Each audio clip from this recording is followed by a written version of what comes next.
A few years ago, one of my very best friends, he got up one morning and he was in a prayer meeting, and he prayed this prayer. He said, Lord, if it would shake the youth, I believe he said the youth of the nation, I'd give my life. He said, I'd give my life today if it would shake the youth of the nation.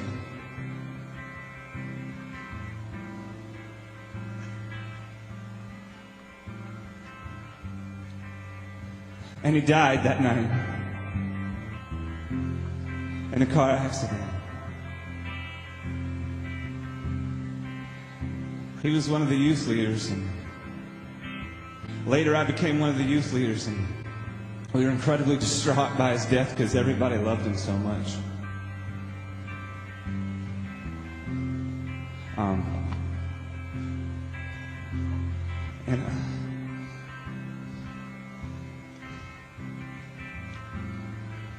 But at the same time, we knew he offered a precious sacrifice for something we believed in. We believed that a movement was going to rise from his death.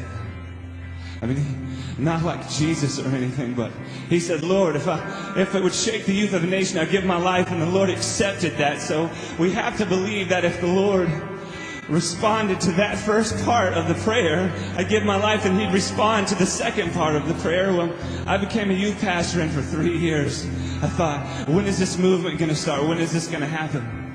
And I worked with a bunch of really awesome, wonderful kids, and some awesome stuff happened, but a youth movement didn't happen. And years later,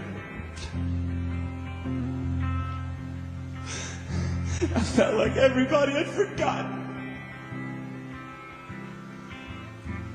I thought they'd forgotten about him.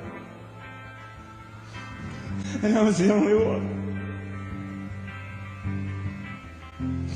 I thought, Lord, what's the deal? 3 years and nothing from his death. He was my best friend, Lord.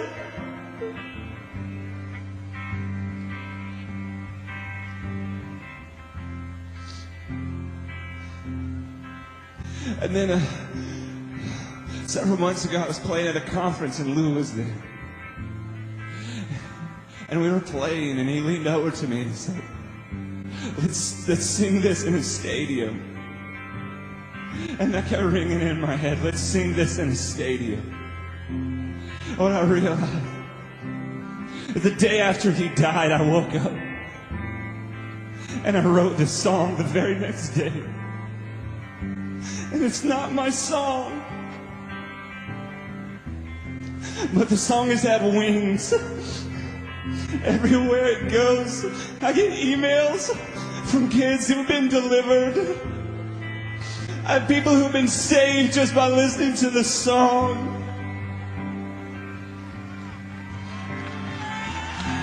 And if this has nothing to do with me. Maybe I am arrogant, but I'm not arrogant in this. Is that I truly believe that this song is in some way a fulfillment to his prophecy, Lord. If you would shake the youth of the nation, I'd give my life. So he died, and out of his death I wrote this song. It's not even a worship song. It's a story about a guy named Stephen who meets the Lord for the first time after he's died. But I sing it like a worship song, because I believe this song is going to shake the youth of the nation. And whether it shakes the youth of the nation tonight or some other time, I have to believe that it's going to shake the youth of the nation.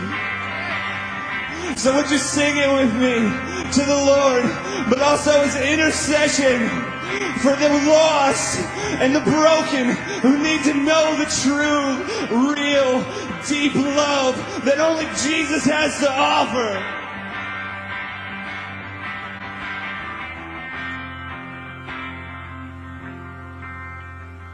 He is jealous for me. He loves like a hurricane. I am a tree bending beneath the weight of his wind and mercy. When all of a sudden I am unaware of these afflictions eclipse my glory, and I realize just how beautiful you are and how great your affections are for me. Oh, how he loves us so. Oh, how he loves us. How he loves us so. Oh, how he loves us so. Oh, how he loves us. How he loves us so.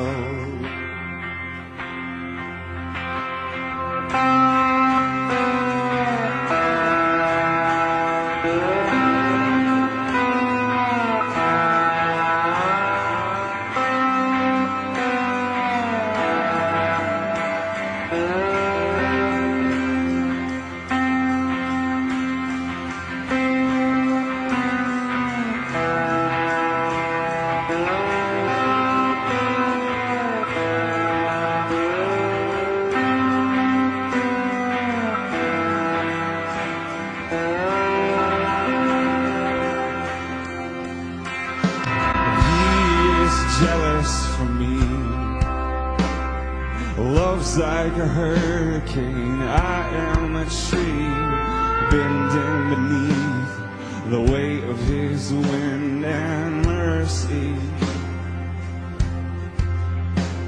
When all of a sudden I am unaware of these afflictions eclipsed by glory, and I realize just how beautiful you are and how great your affections are for me.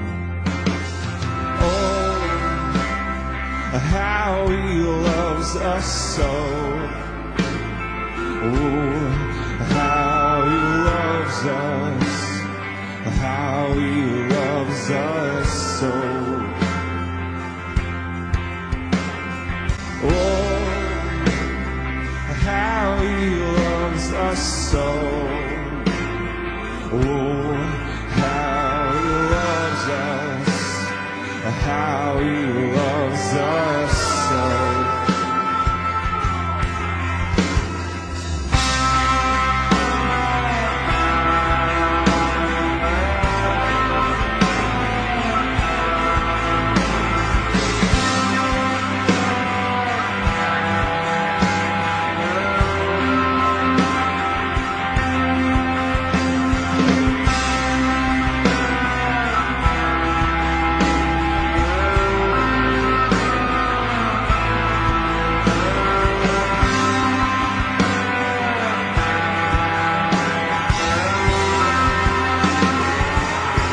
Would you sing 'cause he loves us? Whoa, how he loves us. Whoa, how he loves us. Whoa,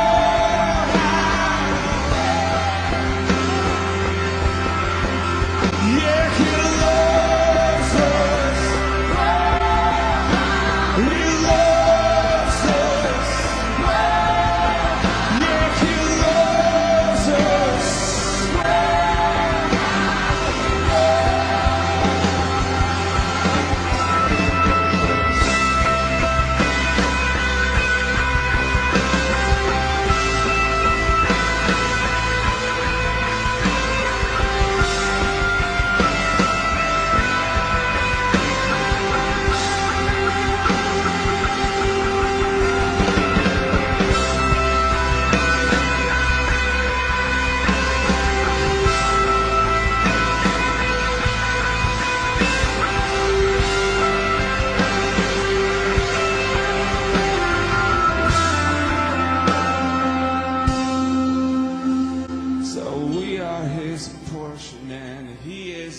Prize, drawn to redemption by the grace in his eyes. If grace is an ocean, we're